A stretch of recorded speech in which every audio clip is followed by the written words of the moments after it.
Subscribe now and press the bell icon.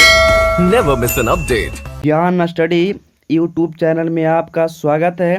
तो इस video में हम भारतीय राष्ट्रीय कांग्रेस से संबंधी प्रमुख बातों को जानेंगे और भारतीय राष्ट्रीय कांग्रेस का प्रमुख अधिवेशन कब हुआ, कहाँ हुआ और किनकी अध्यक्षता में हुआ, उसके बारे में जानेंगे। हम वैसे अधिवेशन की चर्चा करेंगे जो पिछले एग्ज़ाम में पूछे जा चुके हैं और पूछे जा सकते हैं आने वाले एग्ज़ाम में। ठीक है, तो आपको इसी वीडियो में सभी अधिवेशन प्रमुख याद हो जाएंगे। तो आप वीडियो को अंत तक जरूर देखिएगा, आपको दोबारा कांग्रेस का अधिवेशन देखने की आवश्यकता नहीं पड़ेगा। ठीक है, तो चलिए वीडियो को स्टार्ट करते हैं। हम सबसे पहले बात करते हैं भारतीय राष्ट्रीय कांग्रेस का परिचय का। तो भारतीय राष्ट्रीय कांग्रेस का स्थापना हुआ था 28 दिसंबर 1885 को। किसने किया था? तो संस्थापक थे एलन ऑक्टेवियन ह्यूम थे। ठीक है, शॉर्ट में बोल सकते हैं A.O. ह्यूम, जो स्कॉटलैंड के रहने वाले थे। अब बात आती है कि A.O. ह्यूम ने भारतीय राष्ट्रीय कांग्रेस की स्थापना क्यों किया। ठीक है, तो भारत की जनता को आवाज़ को सुनने के लिए, समझने के लिए बातों को किया था, लेकिन हालांकि बाद में इसी की सहायता से भारत आज़ाद हो गया। ठीक है, और स्थापना जो हुआ था कहाँ हुआ था? तो याद रखिएगा, बम्बई के गोकुल दास तेजपाल संस्कृत विद्यालय में हुआ था। स्थापना कहाँ हुआ था? तो बम्बई में हुआ था। ठीक है, और उस जब स्थापना हुआ था तो उसमें वाइसरॉय कौन थे? Lord Dufferin. ठीक है, भारतीय राष्ट्रीय कांग्रेस की स्थापना के समय उस समय वाइसरॉय कौन थे? तो लॉर्ड डफरिन थे। इस बात को आप याद रखिएगा। ठीक है, और देखिए, दादा भाई नौरोजी ने इसका नामकरण भारतीय राष्ट्रीय कांग्रेस किया। ठीक है, पहले इसका नाम था भारतीय राष्ट्रीय संघ। तो आपको ये भी बात याद होना चाहिए कि भारतीय राष्ट्रीय कांग्रेस का शुरुआती नाम क्या था? तो भारतीय राष्ट्रीय संघ था, लेकिन दादा भाई नौरोजी ने इसका नाम क्या रखा? भारतीय राष्ट्रीय कांग्रेस रखा। तो याद रखिएगा कि A.O. ह्यूम ने नाम रखा था भारतीय राष्ट्रीय संघ, लेकिन दादा भाई नौरोजी ने इसका नाम रख कर दिया भारतीय राष्ट्रीय कांग्रेस। आपको दादा भाई नौरोजी के बारे में कुछ बात बता दें। दादा भाई नौरोजी को grand old man of India कहा जाता है। क्या कहा जाता है? Grand old man of India. क्या कहा जाता है? Grand old man of India कहा जाता है। Grand old man of India कहा जाता है। और दादा भाई नौरोजी ऐसे व्यक्ति हैं ब्रिटेन के संसद में पहुंचने वाला प्रथम एशियाई, प्रथम भारतीय तो है ही हैं, प्रथम एशियाई भी हैं। ब्रिटेन के संसद में पहुंचने वाले, चुनाव जीतकर पहुंचने वाले प्रथम भारतीय यानी प्रथम एशियाई हो। ठीक है, याद रखेगा इस बात को भी। तो चलते हैं हम आगे बात करते हैं। यहाँ पर देखिए आपके सामने लिखा कुछ प्रमुख बयान। कुछ प्रमुख बयान, यहाँ से भी क्वेश्चन आते हैं। ठीक है, तो फिरोज शाह मेहता क्या कहे थे? कांग्रेस की आवाज़ जनता की आवाज़ नहीं। फिरोज शाह मेहता भारतीय राष्ट्रीय कांग्रेस के बारे में क्या कहे? तो बोले थे कि कांग्रेस की आवाज़ जनता की आवाज़ नहीं है। ठीक है, ये बात कौन बोले थे? फिरोज शाह मेहता। ये प्रश्न पूछी जा चुकी है एग्जाम में, इस बात को याद रखिएगा। और देखिए, लॉर्ड डफरी ने क्या कहा था? लॉर्ड डफरी ने कहा था सूक्ष्मदर्शी अल्पसंख्यकों की संघ था। कहा था कि भारतीय राष्ट्रीय कांग्रेस जो है ना, सूक्ष्मदर्शी अल्पसंख्यकों की संस्था है। अरविंद घोष ने क्या कहा था? कांग्रेस भीख मांगने वाली संस्था है। अरविंद घोष ने कहा था कांग्रेस भीख मांगने वाली संस्था है। गांधी जी ने क्या कहा था? महात्मा गांधी ने कहा था कांग्रेस को अब समाप्त कर देना चाहिए। जब भारत 1947 में आज़ाद हो गया तो गांधी जी ने कहा कांग्रेस को अब समाप्त कर देना चाहिए। तो याद रखिएगा, कांग्रेस को अब समाप्त कर देना चाहिए किसने कहा? महात्मा गांधी जी ने कहा था। ठीक है, अब चलिए आगे बात करते हैं। हम आगे बात करते हैं प्रमुख महत्वपूर्ण कांग्रेस अधिवेशन के बारे में। तो महत्वपूर्ण कांग्रेस अधिवेशन के बारे में अगर बात करें तो आपको याद कैसे रखना है? देखिए, यहाँ पे 4 लगातार है। ठीक है, 4 लगातार है, 1885, 1886, 1887, 1888। तो देखिए 1885, 1886, 1887, 1888 लगातार हुआ है। अब यहाँ पर देखिए, पहला हुआ बम्बई में, दूसरा कोलकाता में, तीसरा मद्रास में, चौथा इलाहाबाद में। तो आप देखिए, आप मैप को देख लीजिए, मैप में किस प्रकार से जो है ना हुआ। इसका मतलब ये हुआ कि जो अध्यक्ष जो बने थे ना, पूरे भारत के देखते हुए अध्यक्ष बनाया गया था, है ना। आप देखिए कि अध्यक्ष जो बने थे, जो प्रथम अध्यक्ष थे याद रखिएगा। प्रथम अध्यक्ष थे 1885 में बने थे भारतीय राष्ट्रीय कांग्रेस का प्रथम अध्यक्ष भूमेश चंद्र बनर्जी। ठीक है, कहाँ हुआ था? मुंबई में। 1886 में कलकत्ता अधिवेशन कहाँ हुआ था? तो कलकत्ता में हुआ था। और दादा भाई नौरोजी इसका अध्यक्ष थे। और 1887 में मद्रास में हुआ था। बदरुद्दीन तैयब जी इसका अध्यक्ष थे। 1888 में इलाहाबाद में हुआ था। जॉर्ज यूल इसका अध्यक्ष थे। आपको बता दें कि जो प्रथम अध्यक्ष थे ये क्या थे? ये हिंदू थे। क्या थे? हिंदू थे। दूसरा थे पारसी, तीसरा थे मुस्लिम और चौथा से ईसाई। तो देखिए इसका मतलब ये क्या हुआ कि सभी धर्मों के जो है ना, सभी धर्मों से संबंधित अध्यक्ष बन रहे थे। कांग्रेस, भारतीय राष्ट्रीय कांग्रेस क्या दिखाना चाह रहा था कि हम किसी एक धर्म के विरोध नहीं हैं, हम सभी धर्म को समान मानते हैं, है ना। अब देखिए यहाँ पे कि प्रथम अध्यक्ष जो हुआ था इसमें 72 प्रतिनिधियों ने भाग लिया था। और ये बदरुद्दीन तैयब जी थे प्रथम मुस्लिम अध्यक्ष। जॉर्ज यूल थे प्रथम अंग्रेज अध्यक्ष। याद रखिएगा कि 1888 में इलाहाबाद में अधिवेशन जो हुआ था, जॉर्ज यूल इसके अध्यक्ष थे और ये प्रथम अंग्रेज अध्यक्ष थे। याद रखिएगा, प्रथम अंग्रेज अध्यक्ष कौन थे? जॉर्ज यूल थे। ठीक है, तो आपको यहाँ पे याद रखना है। ठीक है, प्रथम भारतीय राष्ट्रीय कांग्रेस का प्रथम अध्यक्ष कौन थे? भूमेश चंद्र बनर्जी। दादा भाई नौरोजी कलकत्ता अधिवेशन के अध्यक्ष थे 1886, 87, 88 लगातार यहाँ पे याद रखिएगा। चलिए आगे बात करते हैं।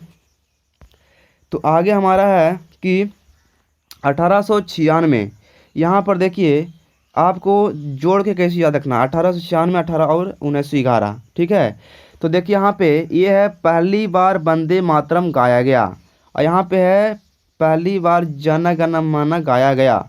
तो देखिए 1896 में ये भी कलकत्ता में हुआ और ये भी कलकत्ता में हुआ। अंतर ये है कि 1896 में जो कलकत्ता में हुआ था इसके अध्यक्ष थे रहमतुल्लाह सयानी और 1911 में जो हुआ था इसका अध्यक्ष थे बिशन नारायण धर। तो आपको ये दो को तो ऐसे याद हो जाएगा। 1896 1811 कहाँ? कलकत्ता में हुआ।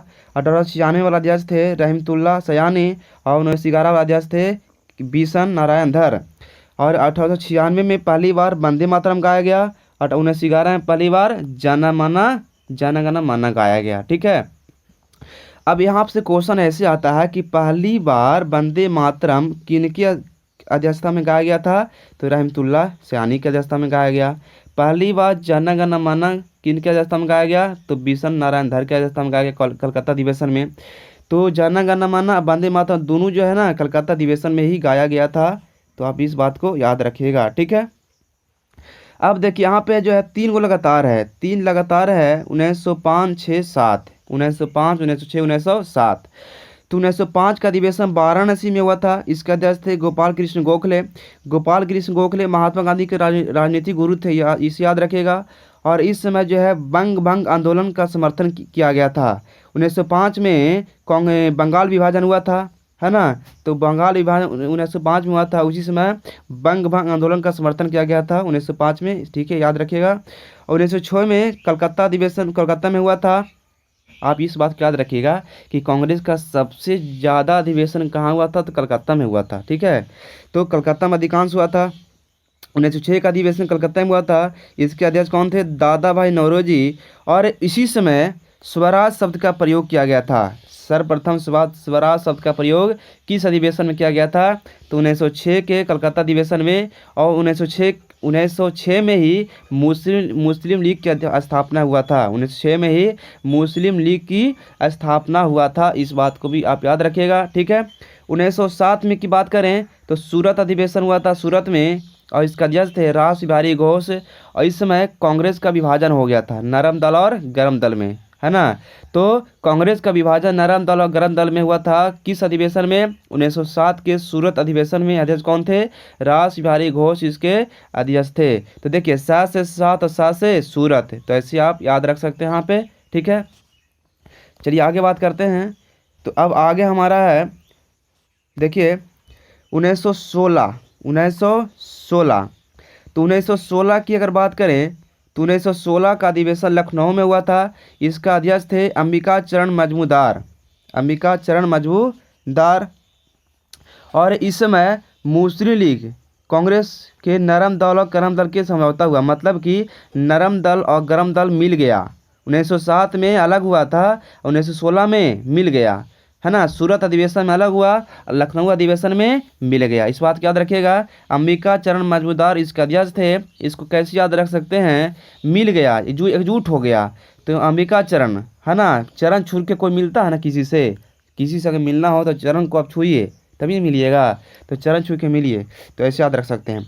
1917 कलकत्ता में हुआ था। 1917 का अधिवेशन कलकत्ता में, इसके अध्यक्ष कौन थे, एनी बेसेंट। यह देखिए, जो एनी बेसेंट थे प्रथम महिला अध्यक्ष कौन थे, एनी बेसेंट। और किस अधिवेशन में अध्यक्षता की थी, कलकत्ता अधिवेशन में 1917 में, ठीक है।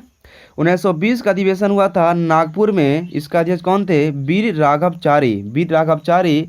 इस समय क्या हुआ था, कांग्रेस संविधान में परिवर्तन हुआ और असहयोग प्रस्ताव पारित हुआ और 1920 में ही असहयोग आंदोलन लागू हो गया। तो याद रखिएगा, असहयोग आंदोलन कब हुआ था, 1920 में हुआ था।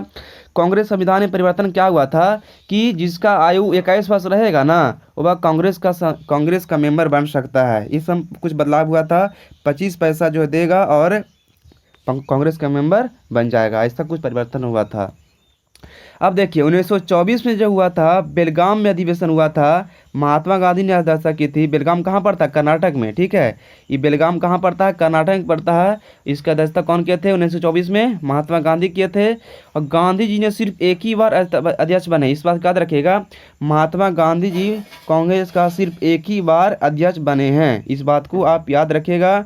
1925 का जो अधिवेशन हुआ था कानपुर उत्तर प्रदेश में हुआ था। कानपुर में कहाँ हुआ था, उत्तर प्रदेश कानपुर में हुआ था 1925 का अधिवेशन। इसका अध्यक्षता कौन थे, सरोजिनी नायडू। कौन थे, सरोजिनी नायडू इसका अध्यक्षता किए थे। और ये प्रथम भारतीय महिला अध्यक्ष, देखिए यहाँ पे क्या है, प्रथम महिला अध्यक्ष एनी बेसेंट, प्रथम भारतीय महिला अध्यक्ष तो सरोजिनी नायडू। और ये भारतीय राष्ट्रीय कांग्रेस का प्रथम अध्यक्ष WC बनर्जी, प्रथम भारतीय महिला अध्यक्ष तो सरोजिनी नायडू, प्रथम मुस्लिम अध्यक्ष बदरुद्दीन तैयब जी। इस सब क्वेश्चन आपको बहुत ही ज़्यादा पूछे जाते हैं, ठीक है। चलिए अब आगे बात करते हैं। तो आगे हमारा है, देखिए 1929, तो आपको कैसे याद रखना है। देखिए एक आपको 1929 है और एक आपका 1931 है, इस दोनों को एक साथ जोड़िए, ये दोनों को एक साथ जोड़िए। देखिए भारत का प्रथम प्रधानमंत्री जवाहरलाल नेहरू और भारत का प्रथम उप प्रधानमंत्री वल्लभ भाई पटेल, सरदार वल्लभ भाई पटेल थे। तो आपको ये तो पता होगा। तो यहाँ पर देखना, आपको याद कैसे रखना है कि 1929 1931 का जो अधिवेशन हुआ था, दोनों पाकिस्तान में अभी पड़ता है वर्तमान में, ठीक है। तो लाहौर और कराची दोनों अभी वर्तमान पाकिस्तान में हैं। तो पहले 29 था ना, 31। तो देखिए प्रधानमंत्री जवाहरलाल नेहरू, देखिए ला से लाल अल्लाह से लाहौर, तो ऐसे याद रखिएगा, ला से लाल ला से लाहौर। तो जब प्रधानमंत्री 1929 के लाहौर अधिवेशन में अध्यक्ष किए वल्लभ भाई पटेल, कराची के 1931 में। तो पूर्ण स्वराज की मांग सबसे पहले किया गया था लाहौर के अधिवेशन में, जवाहरलाल नेहरू की अध्यक्षता में किया गया था। इस बात को आप याद रखिएगा। और कराची अधिवेशन में अध्यक्षता किए थे वल्लभ भाई पटेल। इस समय मौलिक अधिकार प्रस्ताव पारित किया गया था, मौलिक अधिकार प्रस्ताव पारित किया गया था, ठीक है। जो भारतीय राष्ट्रीय कांग्रेस था उसमें जो कुछ बातें थे उसमें मौलिक अधिकार प्रस्ताव पारित किया गया था, इस बात को याद रखिएगा। और देखिए ये दोनों आपको याद हो गया। अब इसकी बारे में बात करते 1937 से 1947 की बात करते हैं। तो 1937 का अधिवेशन फैजपुर में हुआ था, जो यूपी में पड़ता है, उत्तर प्रदेश में पड़ता है। इसकी अध्यक्षता किए थे जवाहरलाल नेहरू। और याद रखिएगा पहली बार गांव में अधिवेशन, पहली बार गांव में जो अधिवेशन हुआ था, है ना, वह हुआ था फैजपुर में। इस बात को याद रखिएगा। पहली बार कांग्रेस का गांव में अधिवेशन हुआ था, कहाँ कब हुआ था, 1937 में, ठीक है। अध्यक्षता किए थे जवाहरलाल नेहरू, ठीक है। अब लास्ट है यहाँ पर देखिए 1947 का जो अधिवेशन हुआ था मेरठ में हुआ था। और इसका अध्यक्षता किए थे JB कृपलानी। कब ये हुआ था, स्वतंत्रता के समय हुआ था। कब हुआ था, स्वतंत्रता के समय हुआ था। JB कृपलानी इसके अध्यक्ष किए थे। तो इस बात का याद रखिएगा। तो इस वीडियो में हम आपको वैसे अधिवेशन को बताए हैं जो एग्ज़ाम में रिपीट होते हैं, जो एग्ज़ाम में बार बार पूछे जाते हैं, वैसे अधिवेशन को आपको बताए हैं, एग्ज़ाम में रिपीट होते हैं, बार बार पूछे जाते हैं। तो आपको वीडियो अच्छा लगा होगा। अगर आपको वीडियो अच्छा लगा है तो वीडियो को लाइक कीजिए, दोस्तों के पास शेयर कीजिए, और चैनल पर नए हैं तो चैनल को सब्सक्राइब करना बिल्कुल ना भूलिए। ठीक है, इसी तरह का आपको वीडियो इस चैनल पे इसी तरह का वीडियो आपको इस चैनल पे मिलेगा। ठीक है, तो चलिए मिलते हैं नेक्स्ट वीडियो में। Thanks for watching. जय हिंद, जय Bharat, bye bye, take care yourself, love you all YouTube families.